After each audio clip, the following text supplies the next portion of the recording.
في عادة للأسف ناس كتير بتعملها وبتسبب مشاكل صحية كبيرة على المدى الطويل. كل ما حد يحس بتعب، شوية برد أو سخونية بسيطة، يجري ياخد مضاد حيوي من نفسه. وده خطأ شائع جدا وخطير كمان. ليه خطير؟ المضادات الحيوية مش أي دواء، دي أدوية قوية ومخصصة للبكتيريا بس، مش لأي مرض. يعني لو عندك دور برد أو فيروس الإنفلونزا أو حتى كورونا وبدأت تاخد مضاد حيوي، انت كده مش هتستفيد، ده جسمك ممكن يتأذى، لأنك بتقتل البكتيريا النافعة اللي بتحمي جسمك وبتسمح للبكتيريا المقاومة إنها تقوى. المشكلة الأخطر البكتيريا المقاومة للمضادات الحيوية.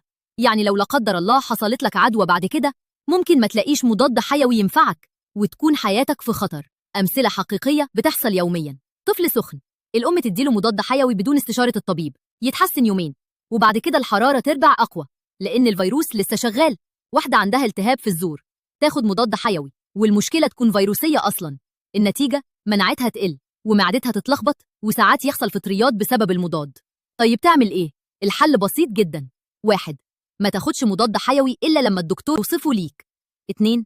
لو بدأته لازم تكمل الجرعة كاملة حتى لو حسيت بتحسن. 3. اسأل الطبيب أو الصيدلي لو الأعراض بسيطة، غالبا هتحتاج راحة وسوائل مش مضاد. المضاد الحيوي مش دواء سحري، هو سلاح قوي بس لازم نستخدمه صح علشان ما نندمش بعدين. خلي جسمك يحارب وقت ما يقدر، واستشير دايما المختصين قبل أي قرار علاجي.